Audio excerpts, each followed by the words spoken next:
This is Module 2, Lesson 2, and the topic is measures of center. Average, which is what we typically think about when we think about measures of center. Average, when you stop to think about it, is a funny concept. Although it describes all of us, it describes none of us. While none of us want to be the average American, we all want to know about him or her. That's a quote from American Averages written in 1980 by Mike Feinsilber and William Mead. More recently, Tom Corley, a CNBC contributor, describes the average American this way. The average American makes $735 per week, spends $69 per day, has $34 in their pocket, is 17 pounds overweight, but only exercises 17 minutes per day. The average American reads 4 books per year while watching 33 hours of TV per week. That's 1,716 hours per year. The average American spends 116 minutes per day on social media and 5 hours per day on a cell phone. Works 34.3 hours per week, makes about $48,000 per year, and has less than $1,000 in savings. Statistically, the word average is somewhat ambiguous because there are different methods for actually calculating the average. But loosely stated, the average means or represents the center of the distribution or the most typical case. We're going to focus on 3 measures of center. I like to call them the M&Ms. They each start with the letter M: mean, median, and mode. A couple of things to recall from earlier lessons in Module 1. Remember, the population consists of all the subjects that are being studied. That's the big picture group. Whereas a sample is a subgroup or that is taken from that population. And connected to each of those is a parameter or a statistic. The parameter is a characteristic or numerical measurement obtained using data values from the population. Remember, they both start with P, population parameter. One of the new things you need to know is that statistically we represent a population parameter using Greek letters. Statistic is that characteristic or numerical measurements that's related to the sample. Again, remember they both start with S. Sample, statistic. And for the sample, we use Roman or traditional English letters to represent the various statistics. So let's meet the M&Ms.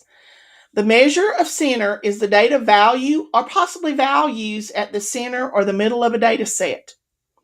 We're going to look at the definition, the formula, the advantages, the disadvantages, some of the properties and uses for each of the measures of the center: mean, median, and mode. I'm also going to show you how to use the technology to calculate these. Nobody, no statistician, no researcher performs these calculations by hand anymore, since we have access to technology such as the TI-83 or 84 calculator or possibly a free website. We're going to forego the use of Excel because there is an issue with it in relationship to a Mac computer. So the mean is what most people think of when they hear the word average. It's found by adding the data values up and dividing by the total number that you have. The mean is the most important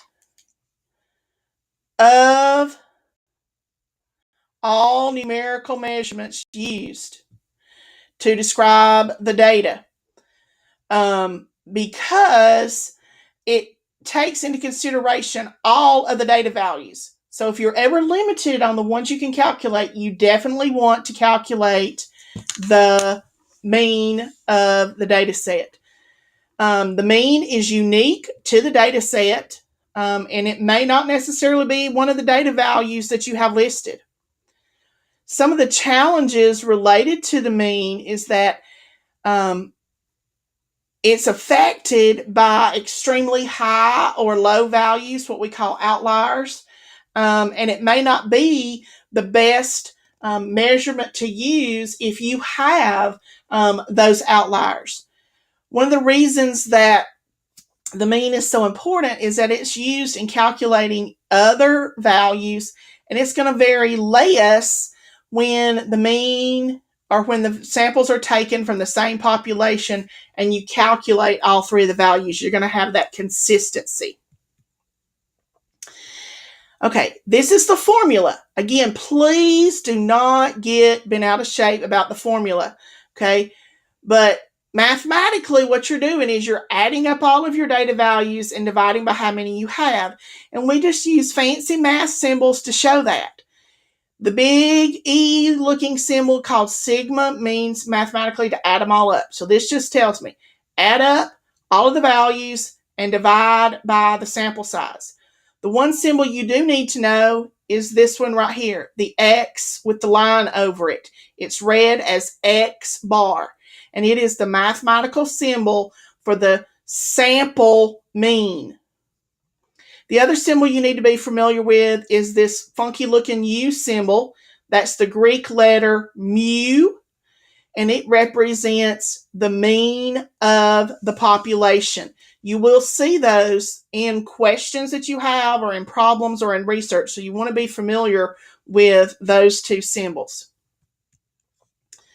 The median is the middle value of your raw data when they're arranged from smallest to largest. So this is one where the stem and leaf plot might come into play because you have the data ordered on the stem and leaf plot, and you simply need to find the value that is in the middle.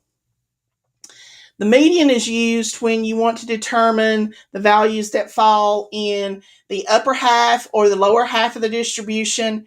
It's not affected by the outliers. So if you have outliers, perhaps the median is the better option in terms of the measure of center.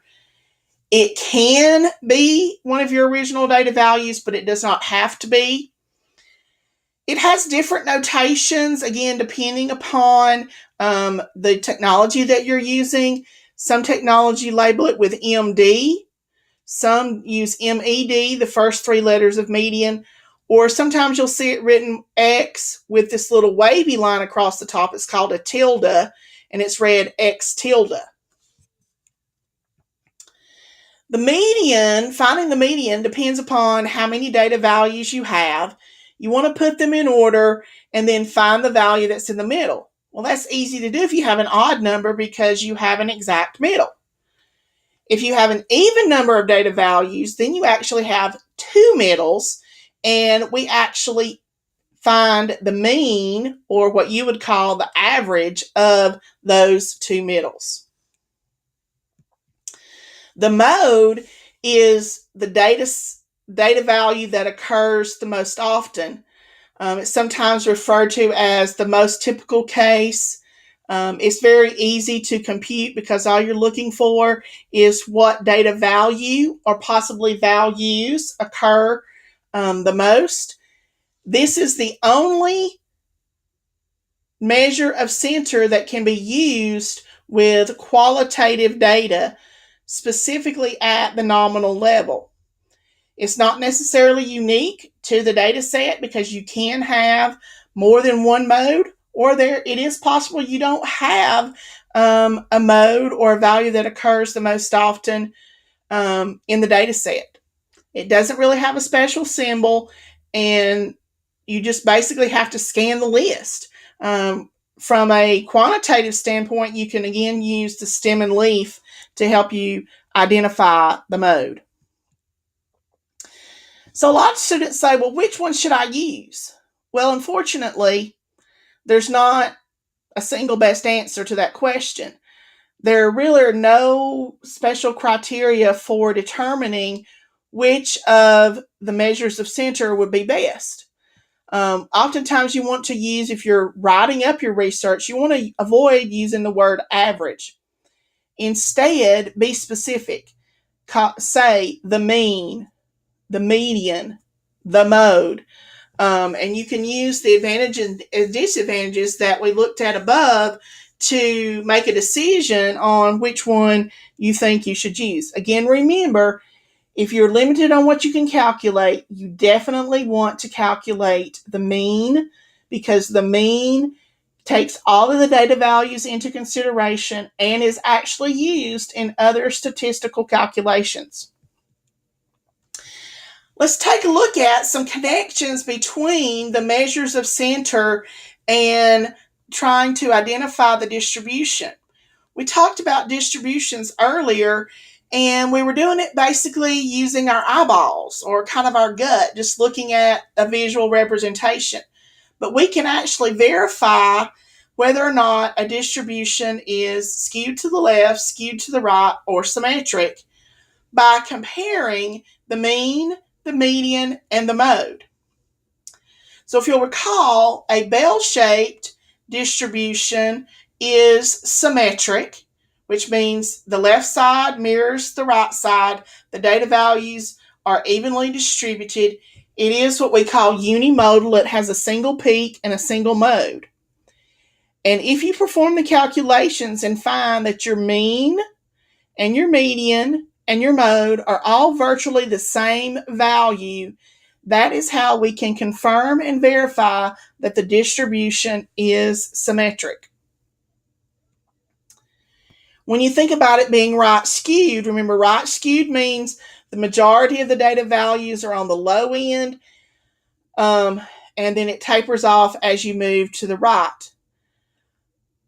In this relationship, to confirm that it is right skewed or skewed to the right, the relationship is that the mode is less than or smaller than the median, which is then less than or smaller than the mean. You can see that relationship right here. You want to make sure that this relationship, the mode is less than the median, less than the mean, is a true statement.